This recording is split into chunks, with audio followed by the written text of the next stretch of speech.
യുവതിക്ക് വൃക്ക ദാനം ചെയ്ത വയനാട്ടിലെ CPM നേതാവ്. വയനാട് ചീയമ്പയം പള്ളിപ്പടിയിൽ മണികണ്ഠനാണ് നാടിന് മാതൃകയാവുന്നത്. ഡിവൈഎഫ്ഐ ഇരുളം മേഖലാ സെക്രട്ടറിയാണ് മണികണ്ഠൻ.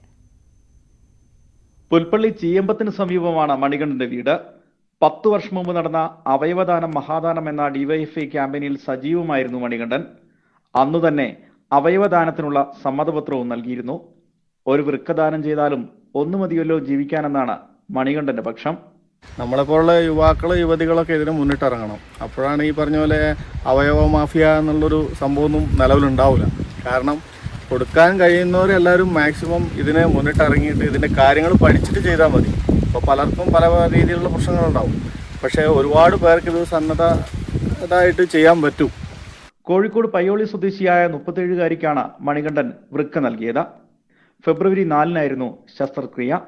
ഇരുവൃക്കകളും തകരാറിലായതോടെ ഭർത്താവ് ഉപേക്ഷിച്ചുപോയ 2 മക്കളുടെ അമ്മയായ യുവതിക്കാണ് മണികണ്ഠൻ തുണയായത്. ശസ്ത്രക്രിയയ്ക്ക് ശേഷം ഇവർ എറണാകുളത്തെ ആശുപത്രിയിൽ ചികിത്സയിലാണ്. മണികണ്ഠൻ വീട്ടിലും. മാർച്ച് 30-നായിരുന്നു ശസ്ത്രക്രിയ തീരുമാനിച്ചിരുന്നത്. യുവതിയുടെ ആരോഗ്യനില മോശമായതോടെ നേരത്തെയാക്കുകയായിരുന്നു.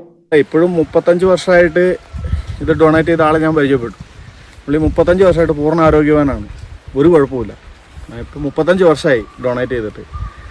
അപ്പം തന്നെ എനിക്ക് ഭയങ്കര ഒരു ഇതായി. കാരണം ഈ സമൂഹത്തിൽ നമുക്ക് എന്താണെന്ന് വെച്ചാൽ നമ്മളത് ഇറങ്ങി പുറപ്പെട്ട് കഴിഞ്ഞ് കഴിഞ്ഞാൽ കറക്റ്റായിട്ട് മുന്നോട്ട് കൊണ്ടുപോയി കഴിഞ്ഞാൽ നമുക്കത് ചെയ്യാൻ കഴിയും. അപ്പോൾ അവരൊക്കെ തന്ന ആത്മവിശ്വാസം ഭയങ്കരമാണ്. കുടുംബാംഗങ്ങൾ സമ്മതിച്ചതോടെ ശസ്ത്രക്രിയയ്ക്കുള്ള നടപടികളുമായി മുന്നോട്ട് പോവുകയായിരുന്നു. അവയവദാനത്തെക്കുറിച്ചുള്ള അറിവില്ലായ്മയാണ് കൂടുതൽ ആളുകൾ ഇക്കാര്യത്തിൽ ആശങ്കപ്പെടാൻ കാരണമെന്നാണ് മണികണ്ഠൻ പറയുന്നത്. രതീഷ് വാസ്തവൻ, ന്യൂസ് 18, വയനാട്.